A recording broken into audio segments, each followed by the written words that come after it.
Respected Chairman, dignitaries on the dais and friends, I represent this organization, Emergency Management Research Institute. Emergencies can happen anytime to anyone. And life is very, very precious. There are evidences all over the world that within the golden hour, something can be done. We can save large number of lives. We can minimize the complications also.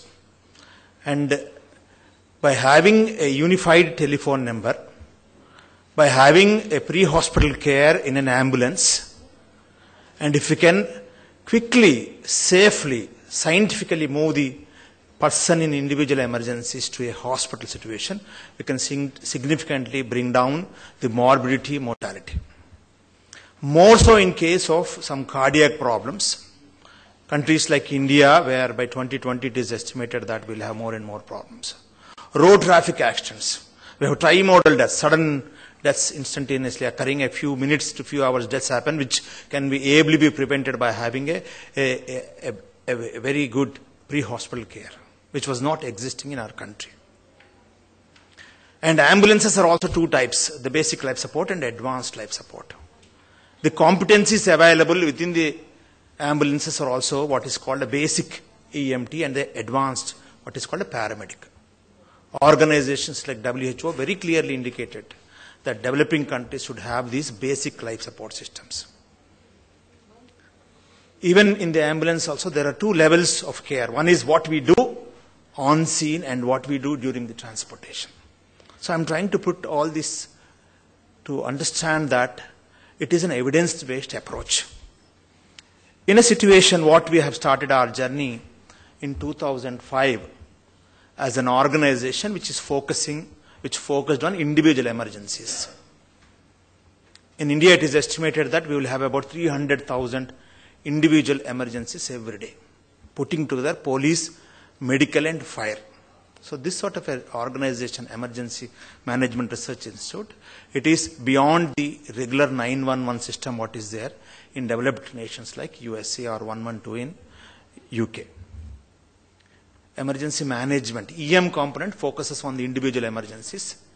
The research and institution component focuses on, because it's technology driven, Satyam driven company, we have a lot of online data, we would be using it for enhancing our operational efficiency. Institute stands for capacity building.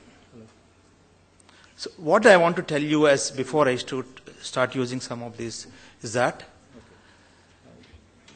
in disasters, EMS, emergency medical system, is standby.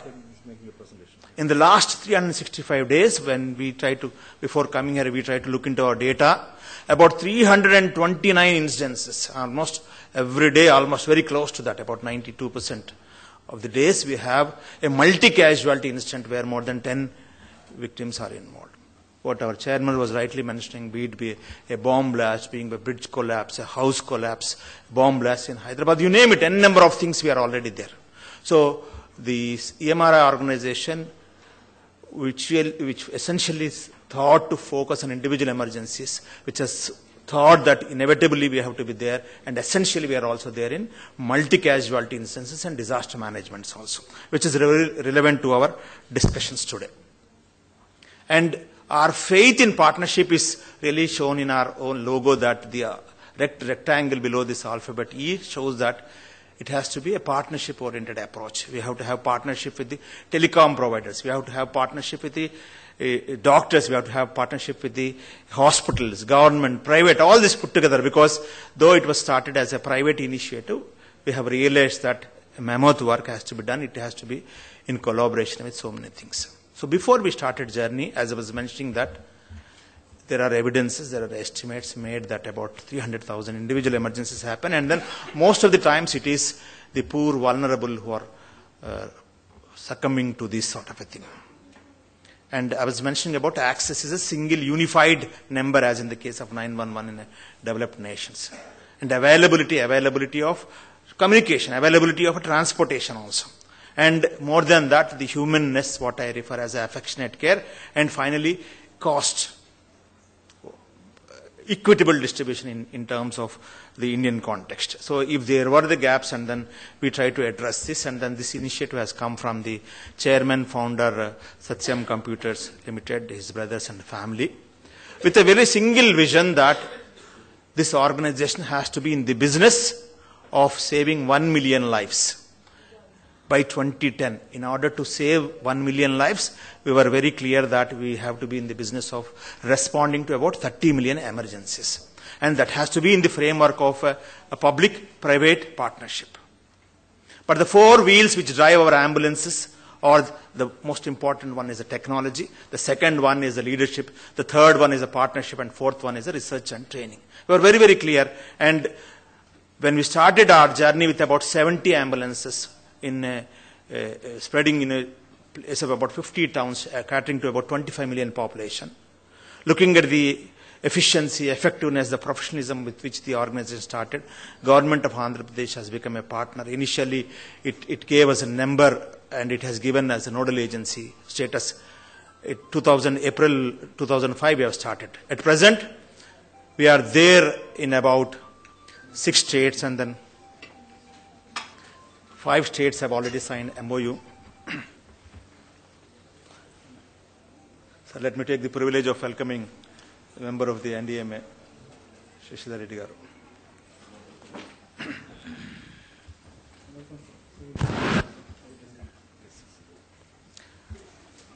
So shall I continue? Yes. So there are a few elements which enabled us to move from a fleet of 70 ambulances to about 1,150 ambulances. And when we become pan-Indian, we are expecting that we may have a fleet of about 10,000 ambulances with an associate strength of about 100,000 members, and into the business of saving about 1 million lives. Some of the factors which have enabled us to move so quickly and then see to that we are in tune with the global standards in this particular pre-hospital care is being not-for-profit organization. It doesn't mean that we'll have to compromise, but enough professionalism. What I would like to mention is that it is a metrics-driven organization. For each ambulance, we have about 10 to 12 matrices, and then put together, we will have about 1 million matrices in the entire organization. And it is a process-driven organization. This sort of an advantages we will have in this. As I was mentioning about the public-private partnership, the governments naturally, they focus on poor, the pregnant and pediatrics, which form most vulnerable sections of the community, while a lot of professionalism is driven from our side. And finally, the outcomes in terms of the lives saved, the limbs saved, the duration of hospital stay reduction, or the outcomes, and then we allow the governments to claim that because they are now the major partners in terms of the resources being provided to this organization. What we provide from EMRI is the leadership, innovation, training, and the technology. So this public-private partnership is welcomed by many of the states in our country. And if I state that, suppose if USA, which caters to about 310 million population, was the single largest EMS provider, EMRI is going to become the world's largest provider when we have these operations in all the states, which is about 50 crore population. We are lucky to have a very powerful thought leadership, and then those who give their time and then advice to see to that we steer in the right direction from some of the people who have accomplished in different walks of life in our country. As I was mentioning, that partnership not only with the Indian hospitals, governments, the hospital sector, but we are also having some partnership with international agencies like the Stanford School. In India, we have identified that the paramedic education is not global standard, and with this Stanford support, we were able to start a 2-year postgraduate program in emergency care so that these paramedic competencies are available at the global level, even in our country also. Same 911 is the National Emergency Number Authority of USA, and then we are having a partnership with them, and then with our mutual understanding visits, they are also able to learn a few things from this organization. So partnership is really enabling us not to reinvent a wheel and then minimize our scale and enhancing the quality also. Another important entity is this number 108. For me, it is 1 stands for leadership, 0 stands for innovation, and then 8 is a representation of the technology. And then it is quite a sacred poise, and then it is very easy for most of the people in our country to remember this number, 108. The state-of-the-art emergency response center, where the call agent, once he gets a call, he or she gets a call, within a period of about, in addition to the people who coordinate the services of the ambulances, we also have a police unit in the response center, which would be providing necessary coordination. So say, for example, in a road traffic accident, both the ambulance and the police van can also move simultaneously to the scene or site of emergency or a road traffic accident. Technology has really enabled us to really drive this. Every person who has given a ring right from since inception, the voice is recorded. It will be useful for us to enhance our efficiency and, if necessary, identify some policy level situations also. The sense operations enable us to locate where the emergencies are. The reach operations are through our ambulances, which are strategically placed, and to see to that our response times are in tune with the standards.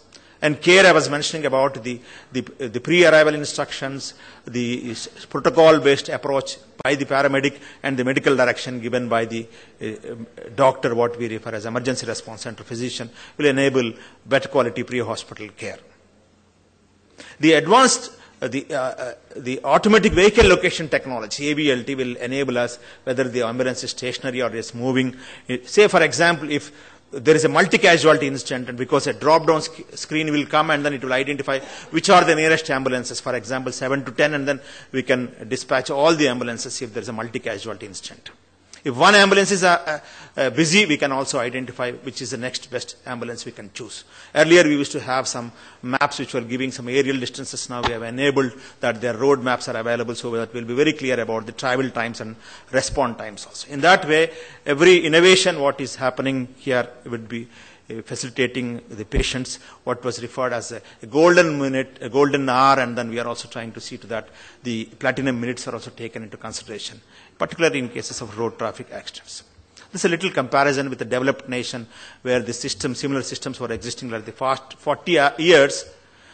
For example, 81 million population of Andhra Pradesh, we have only one response center. We get about 66,000 calls. We have about 5,000 plus dispatches every day. While in America, there are about 6,000 such call centers. So we are having a lot of technological advantages, and ambulances are centrally monitored, and then we are able to really take care of that. So when we have that advantage, for example, in Bihar, when there was a flood situation, we were able to mobilize about 35 ambulances from different states, and then see to that immediately some post-disaster care can be given to those things. So in other developed systems, they do not have the round-the-clock the physician available, what is referred as the emergency medical direction, and we use a word called virtual handholding, because the doctor who sit in our response center feels that the EMTs or the paramedics who are there in the ambulances are their eyes and hands, and then through which the service can be provided to the patient or a victim. So we have looked into so many ambulances across the globe, and we thought that India requires, because emergencies are different, we have identified about 40 to 45 emergencies, and then what kind of equipment should be there, what kind of stretchers should be there. Suppose in road traffic accident, we have a pelvic fracture, suspected fracture, and then we should have an orthopedic or a scoop stretcher. We have to bring a patient from the 4th floor to the ground floor. We have a wheelchair. Similarly, we have identified various situations, and then we have identified the stretchers, the drugs, equipment, immobilization. We may have snake bites, we may have some febrile convulsions, we may have acute diarrheal diseases. Our Indian emergencies are different, and then accordingly we try to ensure that our ambulances meet that. I was mentioning about advanced life support ambulances, where we have the defibrillator monitor and the ventilator to see to that the patients with critical situations are also safely shifted to the hospital for continuity of care. So we have taken into consideration the braking system, lighting system, depending upon the traffic or behavior of people. Even the pilot, what we call is a trained driver, he has a public addressing system so that he will request people who are there in the urban areas to give way to this ambulance. As I was mentioning that, we have some real-time data, and every day a lot of information comes out. We thought that we should utilize this, and then our research competencies should enable us to create evidences and then priorities in our own situation. systems research, clinical research, and the operational research also. I was mentioning that the training, capacity building competencies are very, very important in the area of emergency medical services and emergency response services. We use a philosophy called connecting the dots. The first dot is at the community level, where we have the first responders program. And we have a program called VOICE, Volunteer in Case of Emergency. We have identified about every habitation level, we should have about 8 to 10 people, and one would be the lead volunteer who would be able to really help in situations of emergencies, and then the mass casualty incidents and disasters also. So these sort of things we have already trained about 66,000 in the state of Andhra Pradesh. I am sure that it will spread to the other states also. At the ambulance level, we have developed 2 levels of competencies, basic EMT and the paramedic. And now we are also focusing on the emergency rooms, particular district and sub-district hospital. We are doing it in Andhra, we'll be doing it in Assam and other places also, so that the emergency room designing, the patient flow, the triage, treatment, the SOP, standard operation procedures for common emergencies, can also be quickly done, and then the training the doctors, nurses and the other people as a team would enable us to see to that the public health institutions will also have a very good emergency response and care in the near future. So friends, on a given day, what the numericals, numbers look at EMRI are, we have about 9,000 associates. I was mentioning that it's a pan-Indian situation. We are expecting that it will have an associated strength of about 100,000. Every day, we have about 6,500 emergencies. One beauty of this system is that we just not only shift the patient to the hospital, we also do a 48-hour follow-up to know whether the patient's condition has been continuing to be critical or is discharged or has had a fatal ending. And then we say that, we have an MOU with the hospitals, and to enable the primary stabilization as a continuity of care in the hospitals irrespective of the economic status. This is one beautiful thing which is really helping the poor people in this. So we attend about 6,500 emergencies that annualized to about 2.4 million, and then we have a fleet strength of about 1,140 presently. On an average, they make about 6 trips. This is one thing, when compared to the other systems, the number of times we make trips is also really making us very cost-benefit activity. And the response times are also very encouraging. In fact, we have come down. And we know that global standards we have to reach only. There are a number of ways, by ensuring a good traffic system, by having a more number of ambulances. But at present, we are having a response time of 14 minutes in urban areas and 21 in the rural areas, taking into consideration all our terrain and then other limitations. So one beauty is that, in all critical cases, what we call L1 cases, the doctors are there, and what the guidance is given to the patient attenders or the EMTs is what is called virtual handholding, is one differentiator when compared to other things. So on an average, we consider ourselves that we are in a business of saving about 130 lives per day, and so far, cumulatively, we have touched almost 47,000 lives, because not all emergencies we attend are considered as life saved. Those cases which are critical in nature, those cases where there is a significant pre-hospital care intervention, those cases where we were able to really reach the patient within the golden hour of about 16 minutes, and the patient survived even after 48 hours also. Based on this working definition, we say that these are the number of lives saved of all the emergencies we have attended. Some of the information. Yes, please. Sure, sir. So what I want to just focus on is that pregnant women form about 1/5 of our beneficiaries. Injuries and then cardiac emergencies are also increasing. And I was mentioning about 48-hour follow-up, and then we are happy that every second beneficiary of our services is discharged. And see, these are some of the examples of the cases what we were able to save. And then, as I was mentioning, the EMRI is a big story, but every day we have about 130 stories, and then these are some of the things. But just to put it in a lighter vein, I want to tell you that the one robbery from the affluent area of Hyderabad city, one thief went into the house and then he wanted to run away with a ransom, and then he was wielding a knife, and then he injured the house owner without his much intention. It was severely bleeding. Because he was human, he said that, okay, give me that money, and then it looks as if you are a bad injury. wait for 10 minutes and then ring up this number 108. Because if you ring up, they will come up quickly and then my profession will not have continuity. So friends, what I am trying to put it is that, suicides are also identified, because as you know, every day we look into the data in Andhra Pradesh, if suicides are there, I know which district. The clustering is also we are able to identify, and then various instances where we are able to see. But I want to just conclude, not only thanking our chairman and then Samir for giving me this opportunity, but we are very, very clear that our journey has begun, and then human beings should be given highest value, and then it's all possible only when we have this humanness and humility in our journey. Thank you very much.